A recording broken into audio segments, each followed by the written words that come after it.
Thankful to have you here, the George Washington Forum. We're grateful to have Professor Jeremy Black.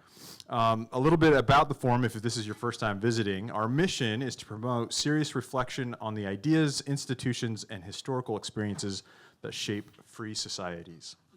And by bringing leading scholars into conversation with students and the broader public, the forum seeks to deepen our understanding of constitutional government and the enduring questions of liberty and leadership.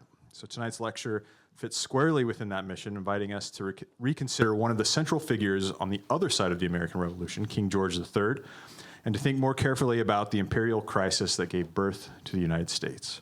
So we're very honored to have Professor Jeremy Black with us, one of the most prolific and respected historians working today. He didn't cut that part. No, well, it's embarrassing, you know. Okay. But it is true. Professor Black is the author of more than 100 books. I'm still working on my first, so, you know, that tells you. Among his many works, Professor Black has written extensively on King George III, including his major biography, George III, America's Last King. And before we begin, I want to extend sincere thanks to the Menard family, to the Phil and Pat Muck family for their contributions and support of not only our speaker series, but of our wonderful undergraduate fellows. I want to thank Brandon Logan of Cremedia for videography services and all that he does to make us make it possible to put these talks out to the wider public. And we're grateful to the Business Service Center at Ohio University for helping facilitate travel and all of that. So without further ado, please help me welcome Professor Jeremy Black.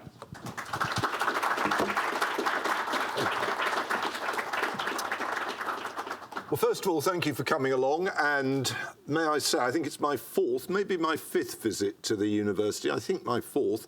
What a pleasant place you live in, and you know, I think that over the years I've seen the university grow. I've seen its commitment to teaching remain strong, and I've got to know new academics, and I've enjoyed it. So I've been teaching with some students today and yesterday. It's been enormous fun, and I'd like to say thank you. I'm rather sad that I'm going back to my own, shall we say, country, slightly declining, quickly declining, however you want to see it, and so this will remain a pleasant memory. Now, George III, probably not a very pleasant memory for you, because he is frequently referred to in the Declaration of Independence, which I know many of your students have been looking at, and will doubtless be referred to frequently this summer, as a tyrant. And the argument has been that, in a sense, he was the foundation of the American struggle for liberty,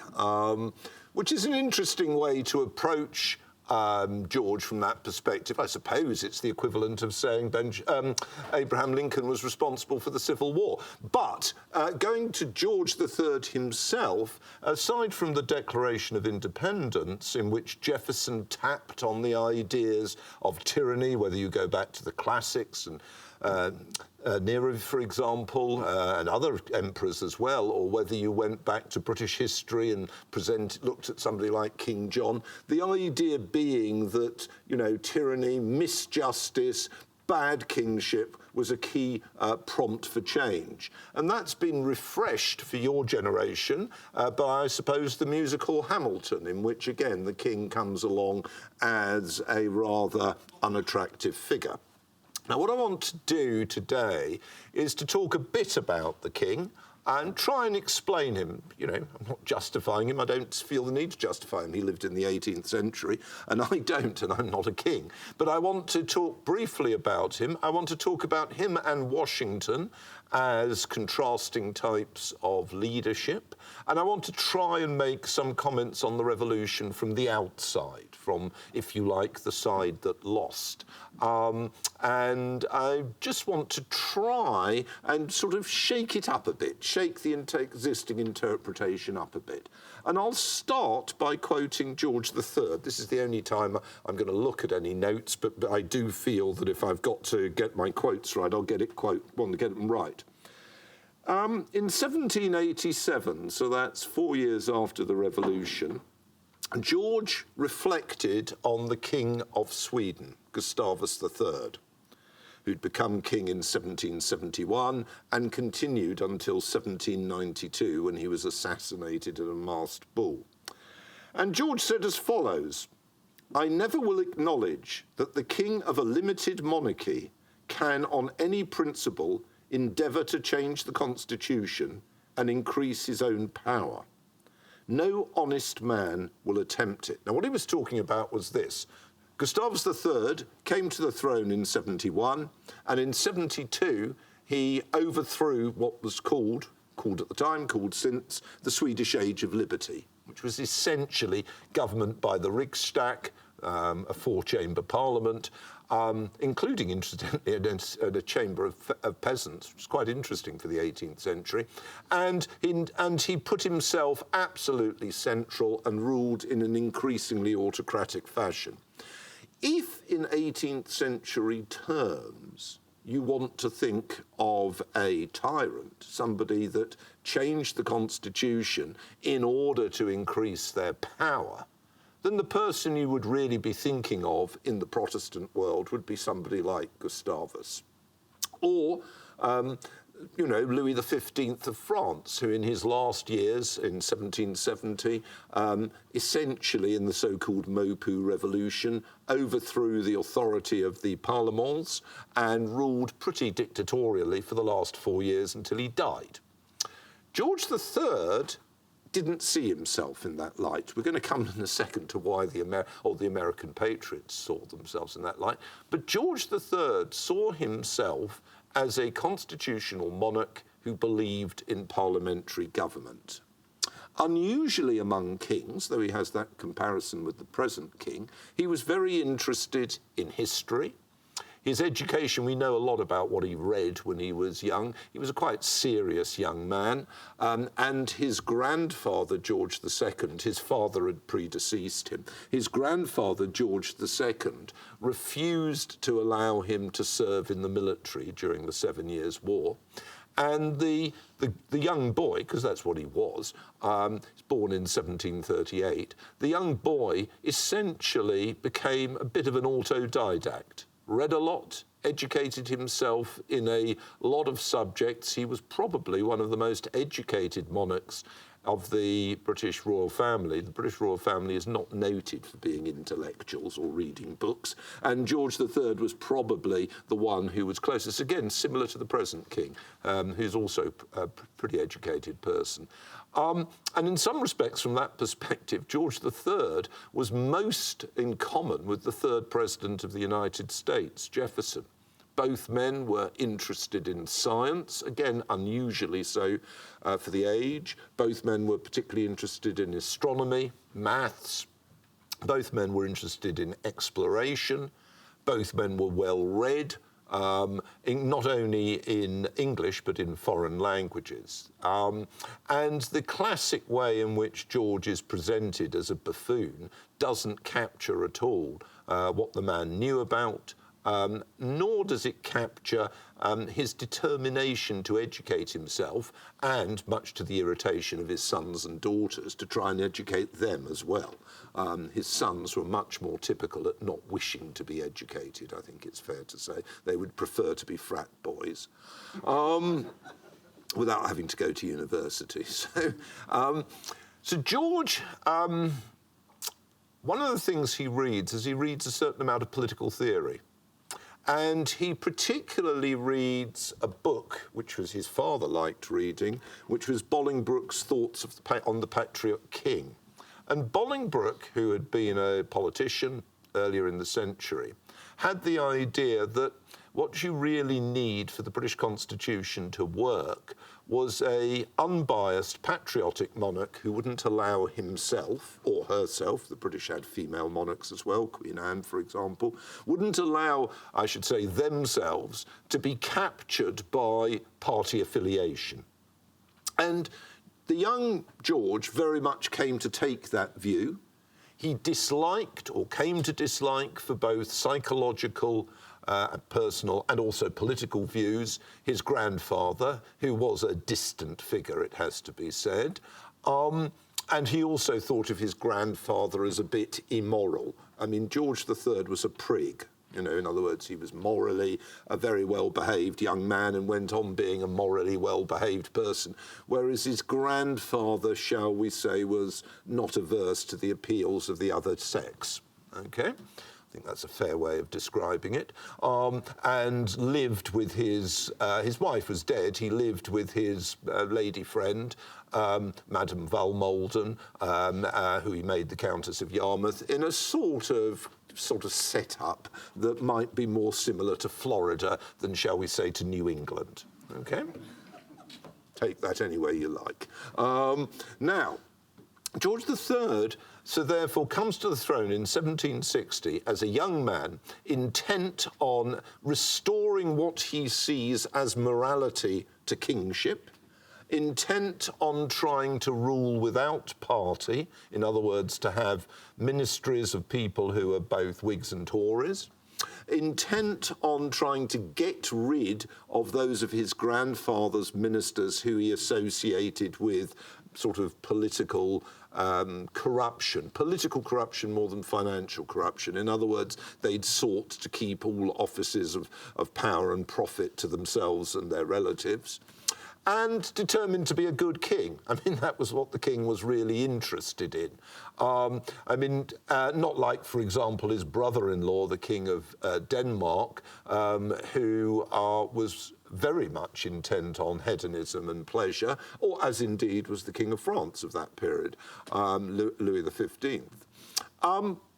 So George comes to the throne, and of course reality gets in the way. Reality always gets in the way of ideals, but in this case particularly reality gets in the way because in 1760 Britain is fighting a war. It's going very well by 1760. It went very badly in the early stages, but by 1760 it's going well. 1760 indeed is the year in which the governor of New France surrenders, and so the British can finish their conquest of what we would now call Canada, although, of course, it's in fact Eastern Canada.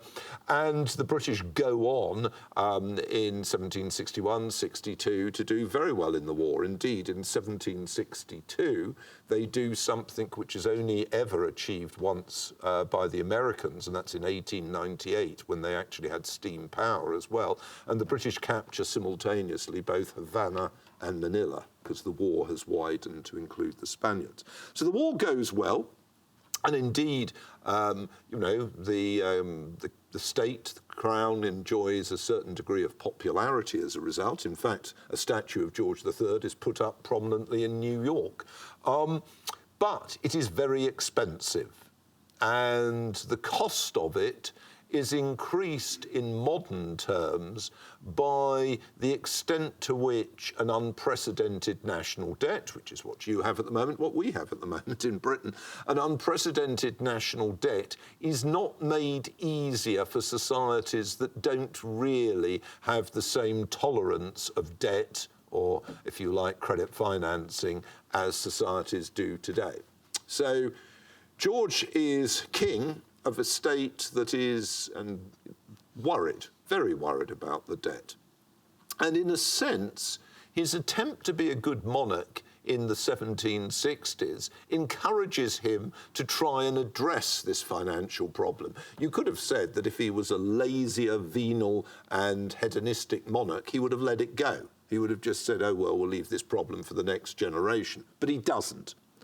And as you probably are aware, he and his government raised taxation both in Britain and in the colonies. And by the colonies, I don't just mean the 13 colonies in the which become the basis of the United States. It's all the colonies. And I think it's fair to say that that is not particularly popular. It's made more unpopular by the fact that there is much less liquidity, as I was trying to explain to a group yesterday. There is much less liquidity in the 18th century. Nobody else has the borrowing possibilities of the state, which remains the case. You see the case in the United States at the moment, or in Britain. And as a result, the demands of the state for more taxation press on societies that find it genuinely difficult to actually pay them. I think there's no doubt at all about that. And that's not helped by the fact that the classic thing that happens at the end of a war in that period is a degree of recession, economic difficulty, partly to do with the fact that a lot of people are released back onto the labour market as the army and navy are in effect demobilised, and partly to do with the fact that government contracting abruptly becomes much more austere, so that takes a lot of demand out of the economy. So the economy isn't doing well, particularly, incidentally, in New England. New England is a bit of a basket case economically. The South is good. The middle colonies are good. The middle colonies are probably the greatest suppliers in the world of tobacco in that period. So a lot of the tobacco that comes into Britain from Maryland and Virginia is then re-exported onto the continent. South Carolina and Georgia are good colonies from the point of view of providing plantation goods. North Carolina, not quite so good because its major product that is sold is timber, but North Carolina doesn't have all that many people in the low country, and that's not a particular problem. The real problem is New England. New England isn't really selling anything that anybody wants. And compared to a prosperous city like Charleston or Philadelphia, Boston's not doing very well. So the financial demands of the state press hard on people. Now, the nature of political protest, if you wish to use the terms, in Europe in that period is very different to today. It's quite common, in a place like France, to, as it were, have a tax riot. You cut the tax collector's throat and you shout, "Long live the king." The idea being that what you're saying is, we want the king to get rid of bad ministers, but we're fundamentally loyal. And I think it's fair to say that the actual resort to rioting, and you have rioting in England in the 1760s, big riots in the West Country against the new tax on cider, big riots in London in the second half of the 1760s, is what people in those periods are more used to than you would be used to it today. Per se, the same in Boston. What you call the Boston Massacre is laughable by the standards of the age. You have a riot, troops open fire. Why is it troops? Well, you don't have a police force. The police, and the way it works is something like this. Because it's Britain and the British colonies, they believe in the rule of law. But the rule of law works roughly like this. I'm the magistrate. I read out to the crowd the Riot Act, which instructs them to disperse. They, of course, try and throw something at me or ignore me. I then turn to the officer standing next to me and I say, "Sir, do your duty." He instructs the troops to open fire. They shoot a few rioters and things are quietened down. Okay? It's a different system. It's neither better nor worse. You mustn't think that our views on the, as it were, how you deal with riots, which you conspicuously failed to do in 2021, how we deal with riots are ones that ought to have some sort of universal verity. So the British state is used, as any state of that period is used to a certain amount of violence, a certain amount of disorder. They're used also in Britain to the idea that if a government is unsuccessful, you change the ministers. And in the 1760s, I think it's fair to say that it took a while for the ministers to get used to George III, George III to get used to the ministers, and to find a group of ministers that were actually able to get business through the House of Commons, because the House of Commons in that period has a lot of MPs who are what are known as independents. And ministry follows ministry in the 1760s.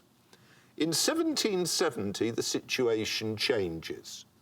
There's a general election, which brings in a government under Frederick Lord North, which is stable. In fact, it remains the government until the spring of 1782. It gets re-elected in 74 in the general election then, and then it gets re-elected in 1780. Indeed, one of the reasons why the British are able to fight that war is because they have a stable ministry, stable government. And North himself, his background is in financial administration, an educated man, thoughtful. North himself wants to return to this issue of trying to sort out the finances. So from the British point of view, we're not looking at the Massachusetts point of view at the present moment. From the British point of view, he also has the wizard idea of trying to get the imperial trading system to work by trying to ensure that the East India Company can sell its tea in New England, and that, as it were, different parts of the empire will support each other. Again, this does not go down well in Massachusetts. Now, in response to disorder, and, but the Tea Party is just a sort of kind of disorder, the sort of things that happened quite a lot in the 18th century. In response to disorder, the unusual thing in 73, 74, 75 is that the government doesn't change policy. And that, I think, you could argue was a serious mistake. I mean, fundamentally, the British government is running America with a tiny garrison, partly because nobody wants to pay for it, partly because Britain has a very small army in that period, a very large navy, a very small army. It's running it with a tiny garrison. If people are going to riot and cause a nuisance, why not just let them do what they want and accept that it's going to be a colony that you can't get very much out of and let it ride? Well, that's not George's attitude. I think it's fair to say, and this won't surprise you, I've already mentioned that he's a prig, he's not a cynic, he's an idealist in many respects. George's attitude is that disobedience, which is what he sees it as that disobedience should be dealt with. And he tends to see, and it's very much a patriarchal society, he tends to see the patriots, or if you wish to call them rebels, whatever you want to call them, he tends to see them as bad children. They tend to see him as a bad father.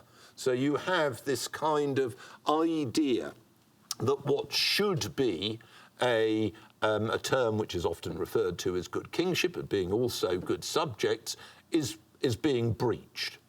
Each side convinced that the other is responsible, and each side feeling that if only they could show a degree of determination, then the other side will back away from its innovative and reckless stance. And that's very much George's position. It's the position which he is supported in the government, and it's supported by the voting public, certainly in terms of the 74 election. They pass legislation through Parliament which is not very pleasant from the point of view of the city of Boston and Massachusetts, and the situation starts to spin out of control.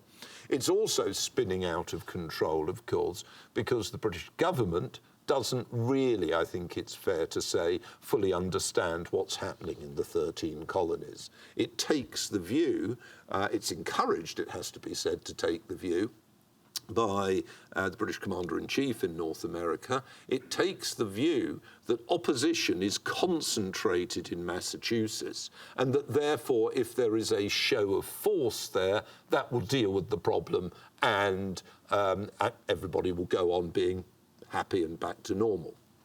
Now, as I mentioned to some students earlier today, this problem of the British not understanding the situation is compounded by an accident. And the accident is that Britain isn't at war with anybody else. It's not at war with anybody else in 73, in 74. In fact, it hadn't been close to war, even it wasn't at war, since the Falkland Island crisis of 1770 with Spain. It's not at war in 71, 72, 73, 74, 75, 76, 77, first 6 months of 78 with anybody else. And what that means is that, as it were, North America is prioritised. Now, this is significant. In the early part of the 18th century, the description of British government policy towards North America, of the American colonies, was called salutary neglect. And essentially, they left the colonists to run themselves. Why? Well, because the government had other more serious things to do than like fight major wars on the continent of Europe. But that is not the situation now. As far as George and his ministers are concerned, this is an opportunity to use a peace period to sort out this rather vexatious row and this difficulty of both imperial finance and relations with Massachusetts. So they get it wrong. They get it badly wrong. And of course, when fighting starts in 75, not the intention, I think it's fair to say, of either the Patriots or the government. Neither side had intended to fight, but of course it spins out of control. It spins out of control for both sides. Most patriots, rebels, whatever, don't want a war, and they're not keen to declare independence. Independence isn't declared for over a year. That's not really what they're interested in, and certainly they don't want to fight a serious struggle. They want, if anything, a successful tax rebellion, which will lead the British government to abandon the tax and to say, OK, you do what you want. Now, that might have been a very good idea, but unfortunately, George sort of takes the opportunity, sees the opportunity of Britain being at peace to decide that he is going to respond forcefully. And that forceful response is really what triggers the revolution. I think the revolution develops in 76 with the Declaration of Independence, which creates a barrier for reconciliation. Let me just say, I'm going to go on to obviously take this forward, but the idea that great events, and the American Revolution is a great event, it's important for American history and it's very important for world history, the idea that great events don't have great causes is one that often upsets people. So the idea that there wouldn't have been a Russian Revolution were it not for the fact that Russia got involved in World War I and did badly is the sort of thing that used to really infuriate Marxists. But I'm afraid to say it's actually more truthful than the idea that you have some, great cause. There wasn't a particularly great cause, but there was a set of circumstances which people mishandled. So they ended up with a situation in which there is a highly onerous war in the 13 colonies, most of the war taking part on what you would later call American soil, with all the damage that comes accordingly, and the devastation to the economy. America by 1780, 1781, the rural economy is in a total mess, the public finances are in a total mess. It's a horrible war. Civil war is always a horrible war. And of course it was a civil war because a lot of, just as a lot of Americans were patriots, so a lot were loyalists. And it was nasty, particularly in the South. Very nasty. People killing each other just as prisoners because the loyalists and the patriots in places like the Carolina backcountry loathed each other. So that's horrible. And it wasn't a particularly good war from the British point of view, because if you don't want to spend more money, having a war is not a good thing, number one. And number two, because they're able to do pretty well in some respects. 76, they capture New York. 77, they capture Philly. 78, they capture Savannah. 80, they capture Charleston. They're able to do quite well and maintain an effective blockade, but they're not able to end the war, and the war spins out of control with first France entering on the same side as the Patriots. That's in 78, and then Spain coming through in 79. So the war becomes a real problem for the British. It becomes a problem for the Patriots, a problem for the British. By late 1780, early 81, nobody has the faintest idea what is going to happen. Neither side is being able to win. In fact, if I might give you an example of that, I did a book some years ago on the War of Independence, and I looked in the National Archives at Kew at the correspondence between Cornwallis, who was the British Commander-in-Chief in the south, and Sir Henry Clinton, no relation to the later president, who was the British Commander-in-Chief in North America as a whole, based in New York. The two men hated each other, which is fairly common among generals, and they were liked to shift the blame towards each other. But essentially, Cornwallis is writing from the south. He takes command in South Carolina, moves up into North Carolina, eventually moves up into Virginia. He's writing from the south, and it's going roughly like this. This is awful. The natives are all hostile. I don't have enough money. I don't have enough weapons. I don't have enough supplies. The natives won't provide me with any help. They attack my couriers. They harry my troops. Send help or you don't expect me to achieve anything. I.e., fine, the British are bound to lose. No real problem. You just got to wait it out till they go. But then go to the Library of Congress, the manuscript division, and they have the correspondence between George Washington, the commander of the Continental Army, and Nathaniel Greene. Nathaniel Greene is one of the few generals he trusts, because Washington, chewed through generals, as it were. It's one of the few generals he trusts, and he sends him down to command in the South after Benjamin Lincoln has messed it up at the Siege of Charleston in 1780, and his successor, Horatio Gates, has messed it up by being defeated in turn at the Battle of Camden later that year. Greene, I've got no troops. I'm short of supplies. I've got no weapons. The natives are all hostile. They won't sell me anything. They attack my couriers. Send help or don't actually expect very much from me. And this, in a way, is what shouldn't surprise you about war. War is a risk activity. The opting for war does not mean you will necessarily succeed. Or put it more bluntly, when two sides start a war, generally both think they're going to win, and at least one, and usually both, are wrong. Okay? Now, both sides had signed up for what they didn't think, for something different to what happened. The Patriots, anybody like to tell me which year was the year in which most people came forward as volunteers to fight against the Brits? As I said, I was saying earlier to some students, we've wired the room. I've told you, some of you know this. I press a button. If you don't answer, we reenact the scene from Thunderball. But you'll be pleased to know, after my joke, Court said to me, that's not fair. There'll be health and safety issues. So we've changed it. Instead of getting the 3,000 volts, it's going to be rather like going to a Japanese loo. Those of you who have been to Japan know exactly what I mean.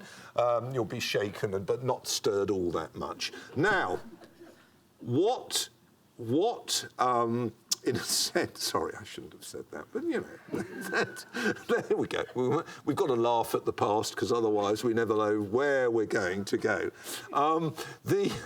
The situation, I think it's fair to say, with both of them having this risk element, and I ask the question, which year did most people come forward to being willing to fight? Anybody? I'm not going to shout at you. Come on. Yes, sir. 1782? No. No, that wasn't too terrible. We're not pulling out his teeth, hanging him out the war window. Anybody? When was enthusiasm for the war strongest in the 13 colonies? Oh, dear me, being asked a question in a lecture. Come on. 1776? No, it was 1775. That was where, that was the war they'd signed up for, a kind of armed demonstration against these awful people who'd shot at them at Concord and Lexington and were now needed blockading in Boston. And, of course, the British Army in North America at that stage was small, so it was possible to overthrow the royal governors elsewhere with minimum effort, but also feeling great about it. And the war seemed to be going well, because when the Americans invade Canada, seize Montreal, and, besiege Quebec, that is what they had signed up for. Success. Instead of which, the swines come back the following year, I mean the British, the swines come back the following year, put pressure on them, and start fighting with lots of troops and attacking them. That is not what they had wanted. Same the other way round. The British, not wanting this war, think they're going to sort it out in 76, 77. Well, 76, it goes very well.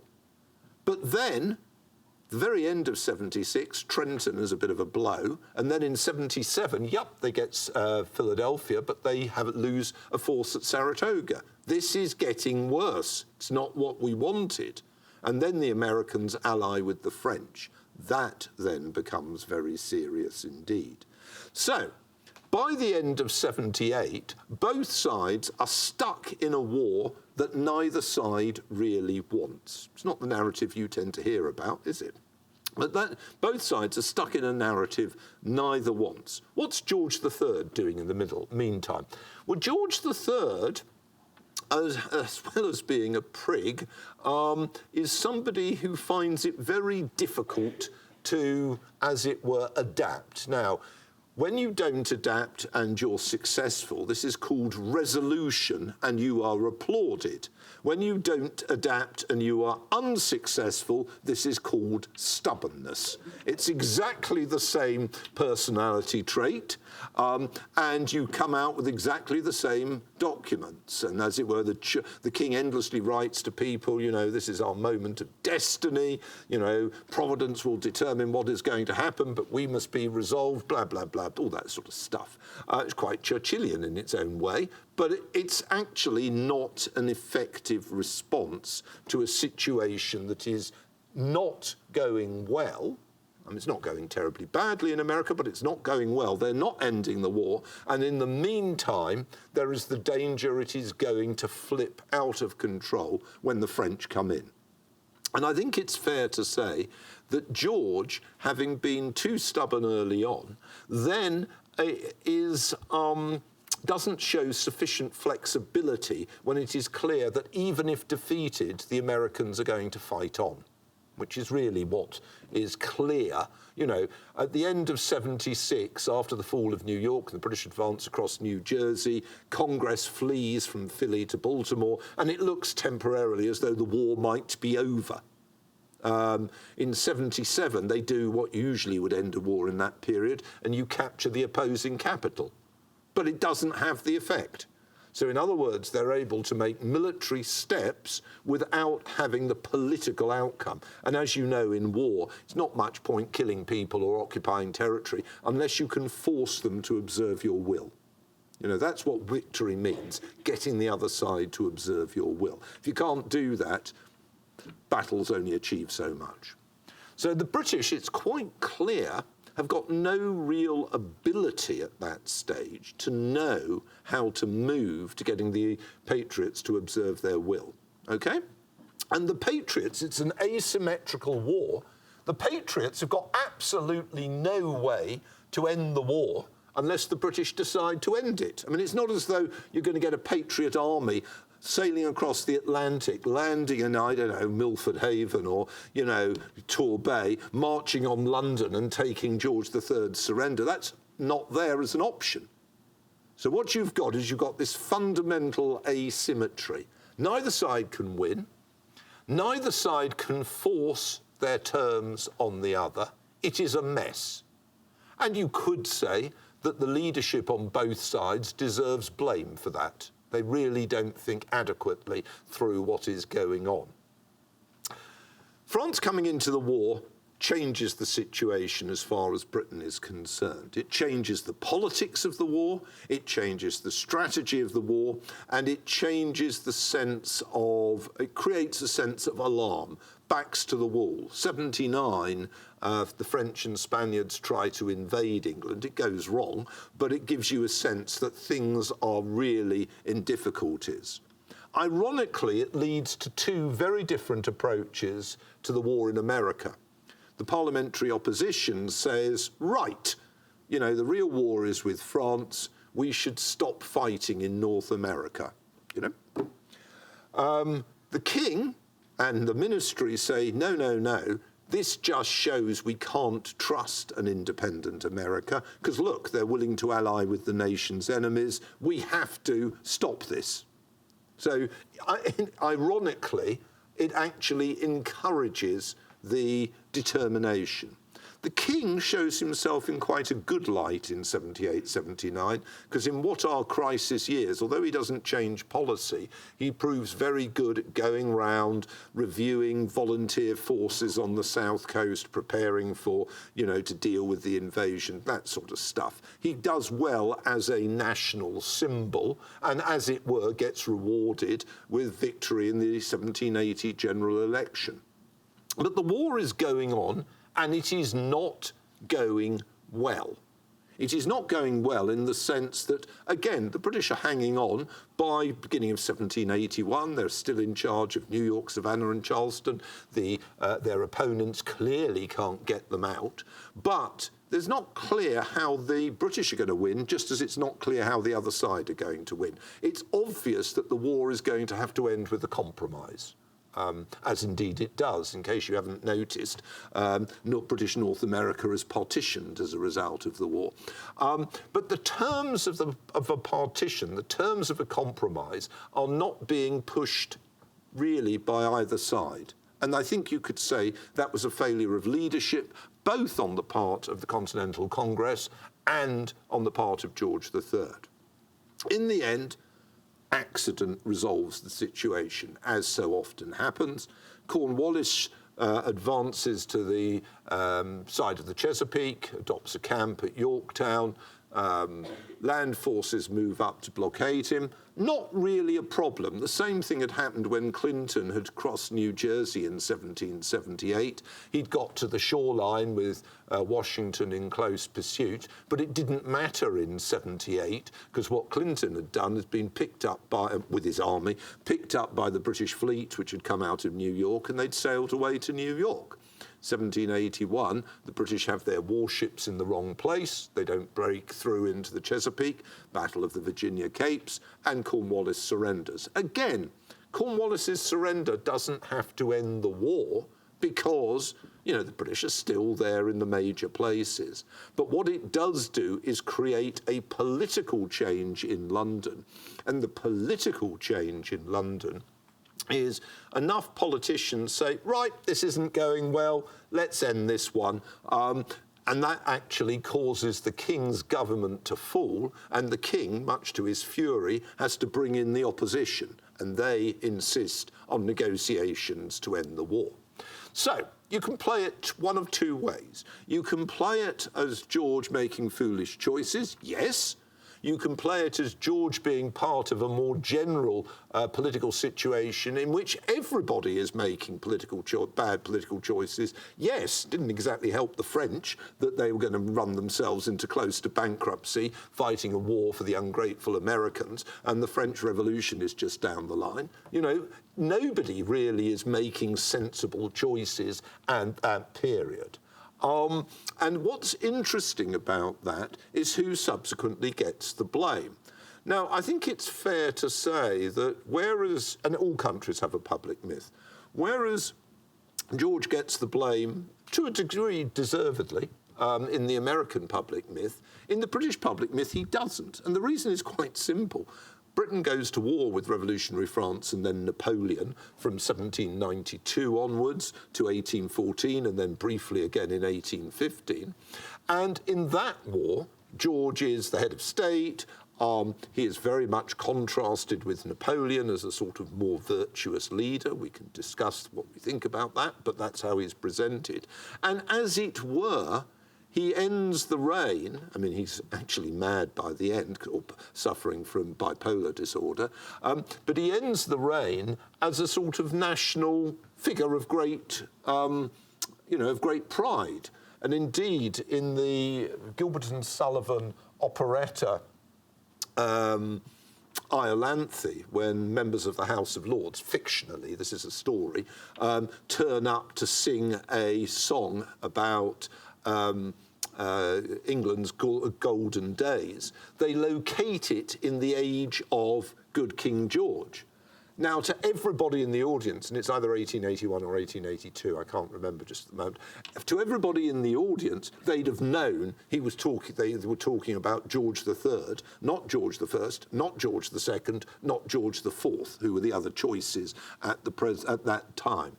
So George III ends up with a very different reputation on either side of the Atlantic. And I think it's interesting to see the two major treatments in the popular arts over the last 40 years. In America, of course, it's Hamilton, where he's an ogreish figure who promises revenge in a very nasty way. On the British one, it's Alan Bennett's play, The Madness of King George, which was then turned into a film, Madness of King George III, in which people are fascinated by what happened to him when he had his first major attack of bipolar disorder in 1788. And it's an issue of the humanity and otherwise of a monarch. And it's not a political attack on him one way or the other. Apropos of politics, though, and this is my last point before I'll take some questions, George III does contrast very clearly with the American development of what I would call electoral monarchy. So I would argue that there's two forms of monarchy, as there are to the present day, and each have their advantages and their disadvantages. There is hereditary monarchy, in which you get the monarch position by inheriting it from your forebears. They changed the rules, so now in Britain it's not, it's the oldest child, not the male child of the monarch. It used to only be the woman after you'd run out of male children.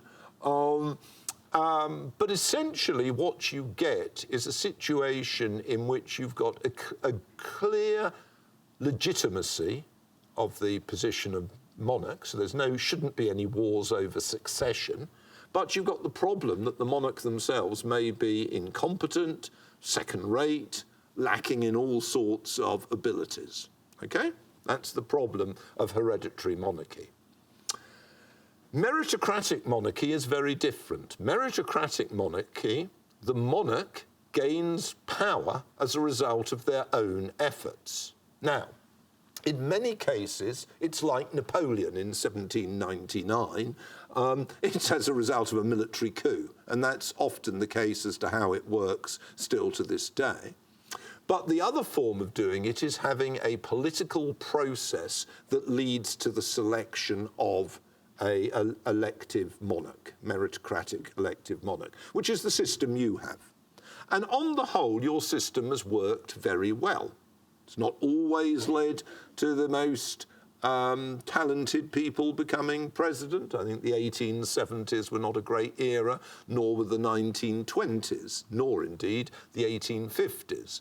But on the whole, it's delivered relatively good results, and on the whole, there have been exceptions, 1800, 1960, 2000, 220, when the results have been contested, but on the whole, people have accepted that the principle of democracy is not so much one man, one vote, or one woman, one vote, because obviously you have a representational democracy, so a vote in Wyoming is worth more than a vote in California, but rather believing in the legitimacy of the other side winning power. That's the basis of democracy. That's why what happened was in 2021 was so challenging to the Constitution. Now, I think it's fair to say that in most societies now, we would far prefer a meritocratic monarchy as long as it's elective, not if it's a question of seizure by force or power, or a rigged election, shall we say Vladimir Putin in Russia, or indeed, I mean, North Korea has a constitution, but, you know, I wouldn't put too much of a weight on that if you get into trouble in North Korea.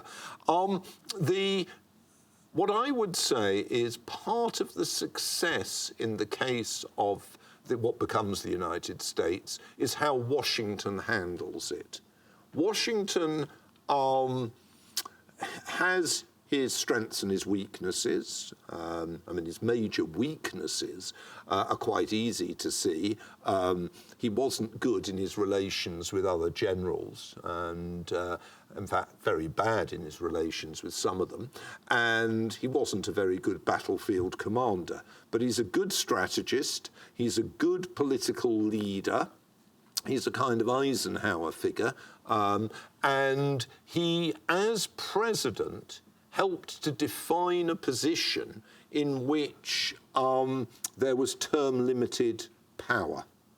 I mean, earlier on, he'd made the key role on the army's point of view of not doing a Cromwell. Oliver Cromwell, remember, leading English general, victory in the Civil War, row after the Civil War with Parliament. Cromwell throws his weight around and eventually gains power through the use of force. Okay?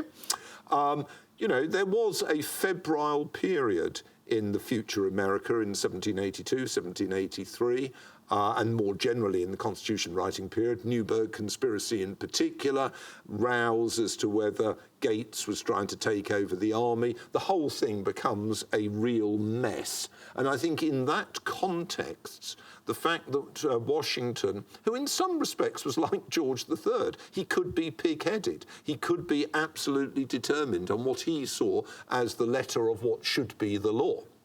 But he very much is presents himself and allows himself to be presented as a form of term-limited constitutional monarch who will provide at the national level what is otherwise largely absent because most power remains with the individual states.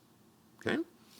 I think that's very important. You can see what could so easily have gone wrong given the fact that these were the years of the Whiskey Rebellion, Shays' Rebellion, the contested general election in 1800 in which Jefferson threatens to call out the Virginia militia, and then going forward, the Burr conspiracy, and then subsequently after that, the Hartford Convention, the idea of potentially thinking of a New England secession. All of that shows you the precarious nature. All of it shows you how the Constitution and the political system was very much a work in process. So from that point of view, you were jolly lucky you had George Washington. Now, it's harder to make a comparable argument in the case of George III. I think if one wanted to make a case, it was that remark I had right at the very beginning. George contrasting himself to Gustavus III, and subsequently, of course, George being contrasted to Napoleon. He himself, he liked to travel a bit, and he himself went to see the tomb, on a travel trip he was doing anyway, the tomb of Edward II in Gloucester Cathedral. Edward II was a monarch who was overthrown for alleged tyranny in 1326. I mean, he had been a real trouble, and was murdered in 1327. And George III uses the visit to Edward II's tomb to comment on how kings ought to behave. That was very much how he saw himself. We might today think he was stubborn. I also think he was stubborn over the Catholic emancipation issue. And we might argue that his stubbornness had unfortunate consequences. But it's simply ridiculous to repeat the Jeffersonian line from the Declaration of Independence or the line from Hamilton and to think that either is an apt description of him. Thank you very much.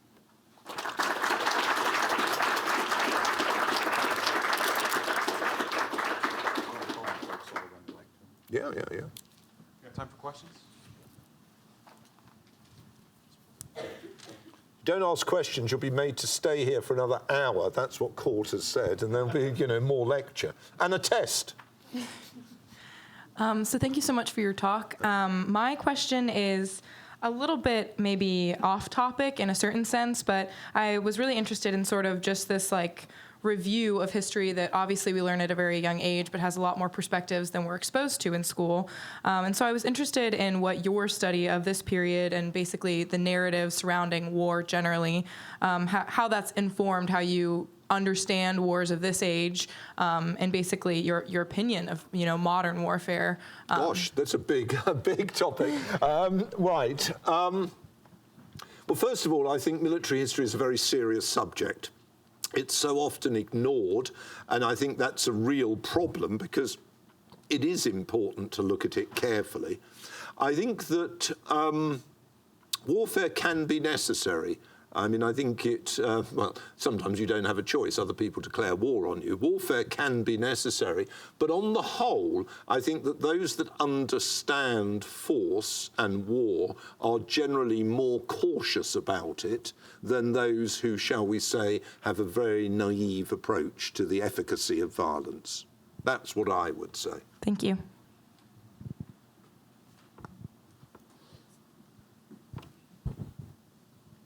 So in the American public mind, we always think of the French as the first ally, and the Spanish are kind of an afterthought. So I was wondering to what extent the Spanish contribution was, and if it, like what, Right, that's a good question. There's an excellent book by the American scholar A. Light Cummins, by the way, from Austin College. And the point is, the Spaniards were much more ambivalent about the war than the French. The Spaniards essentially come into it because they're allies of the French, and because this represents an opportunity to do down the Brits who had hit them hard in 1762 and to gain back territories that they'd lost to the Brits both then and previous. So the Spaniards essentially go into the war to try and regain the Floridas, which, West Florida and East Florida were separate territories then, and which they'd lost to the Brits at the end of the 7 Years' War. They also want back Jamaica, which they'd lost to the Brits in the 1650s, and Gibraltar, which they'd lost in 1704. That's their essential requirement. They're very hesitant about showing sympathy for the Americans, who they see as rebels, because, of course, they're worried about the knock-on consequences for their colonies in Latin America. On the North American mainland, the Spaniards campaigned successfully from the Mississippi to Pensacola. Pensacola falls in early 1781, and it's actually rather a triumphant campaign. They beat the Brits pretty convincingly in the Gulf. But the Spaniards do not send troops further north to cooperate with American Patriot field units, whereas the French, of course, send both warships to North America and also send troops.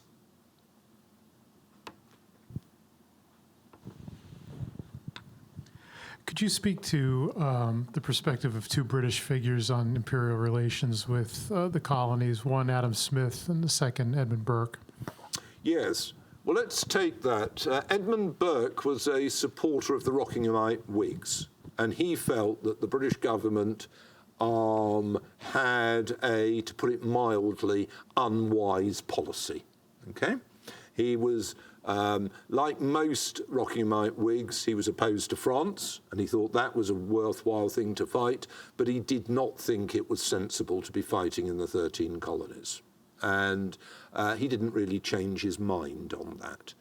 In the case of Adam Smith, more complicated in the sense that Adam Smith was spending his time more on the academic side. He's not making public disquisitions.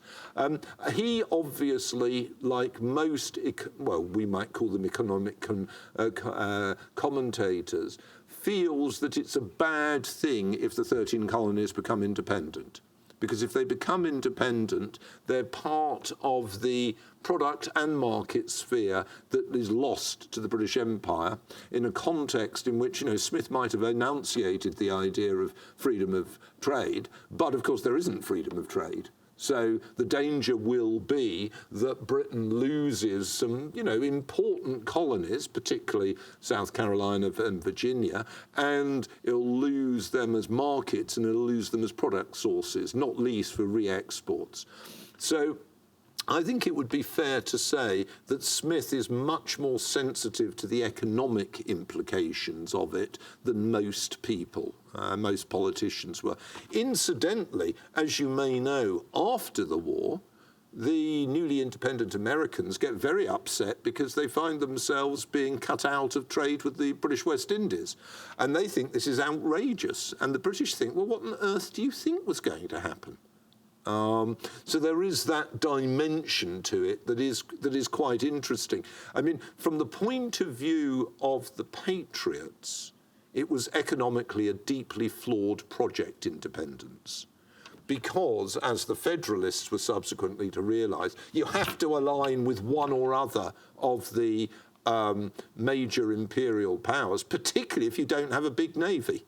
I mean, the Federalists wanted to build ships, of course, but, you know, the idea that you can just sort of have agrarian self-sufficiency, as a Jefferson might, was just stupid. You couldn't support the living standards on that.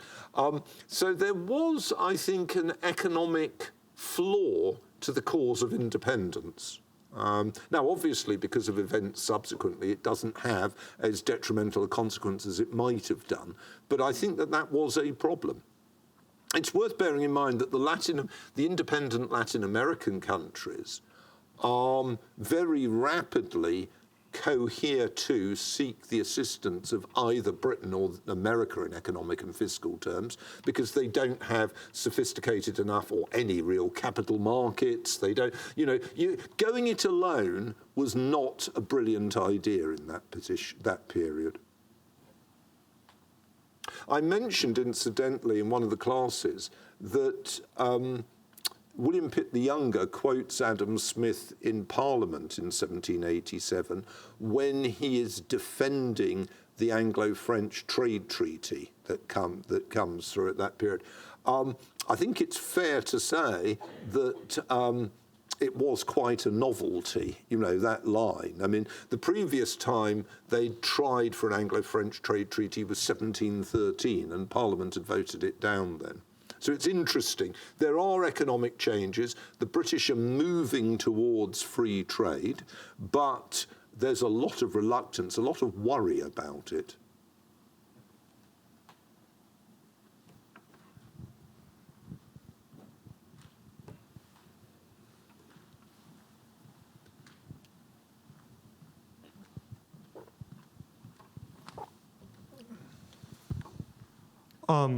The Second British Empire is often seen as a very adaptable institution where it had implemented various different systems across its different colonies and dominions. You described a lot King George's stubbornness in politics. Would you say that later adaptability and hybridity was influenced by the perception of a stubborn government that failed to put down a colonial rebellion? That's a very interesting question. I mean, they already, of course, had a very varied empire by the 1770s. I mean, the difference between the Hudson's Bay Company, a proprietary colony like Maryland, effectively a democratic colony, for men anyway, as like the New England ones, the role of the East India Company, there's enormous variety. I mean, what I would say is probably, if you want to look at them, quote, learning lessons, I think one of the lessons they learnt was to try and avoid having a war with the Americans. They don't declare war on the Americans in 1812. It's the Americans who declare war on them. And at the end of the war, there is this discussion, because the British have conquered a little bit of territory, and there is this discussion, do we hold on to this? Do we try to make further gains? And the Duke of Wellington is very keen on the idea, no, let's go back to the status quo antebellum, which is a technical term used in that period, going back to the situation before the war. That's it. And, there is an argument, now I can't remember which historian argued it, so my memory isn't as good as it used to be, but there is an argument that the British continually appeased the Americans in North America thereafter, which you could say was a lesson they learnt from that. Somebody? Yeah.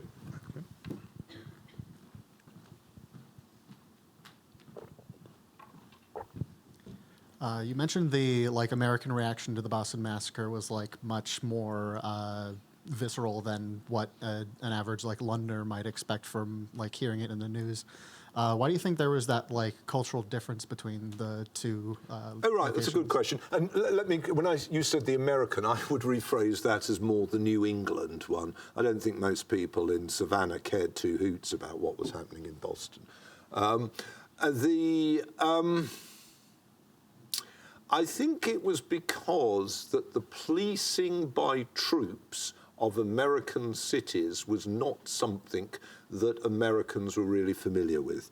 They were used to the idea that troops were there to protect them against the French and against the Native Americans. So what had happened is, if you look earlier in the 1760s, the major commitment for the British Army in North America was against Pontiac's war, in this part of the world, therefore, to actually have troops instead of that on the streets of Boston was really quite, not what they liked.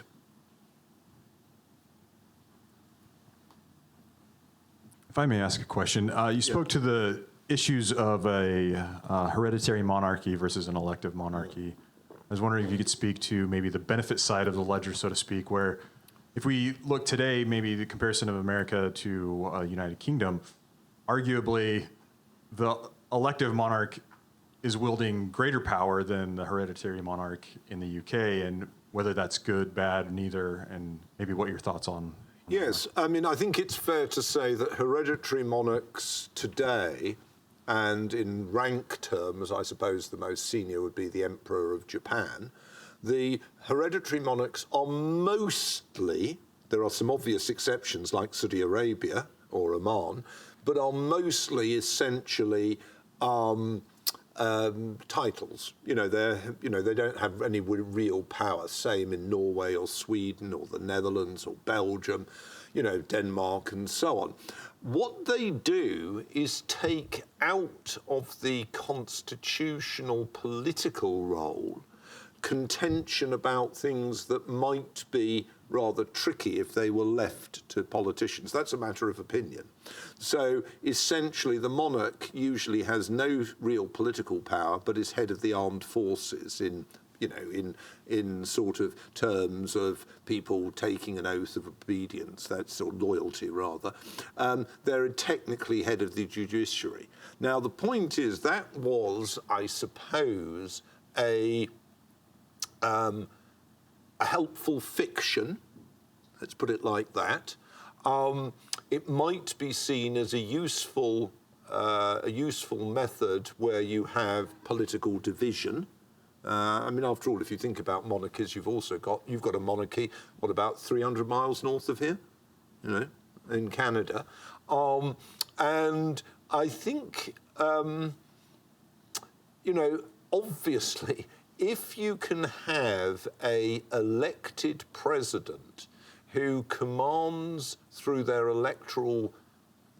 paying attention to the law and through the process by which they have gained power, commands a significant degree of almost instinctive loyalty for the office, irrespective of the view of the particular policies of the president, then that's great.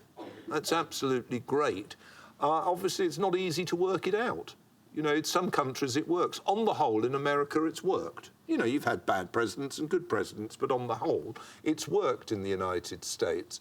But on the whole, it hasn't worked in many places that have gained independence in post-imperial contexts. And it's rather troubling, that sort of state of affairs. All right, thank you once again for attending our lecture tonight. Let's give one more round of applause, Professor Black. Can I just say something? Just to say, you've probably been completely sick to death of hearing from me, but if you are interested, free, it's no cost, on my website, there are lots and lots of podcasts and lots of stuff, papers, essays, all sorts of things. And I'm always happy if people use it, and it's all free. Okay?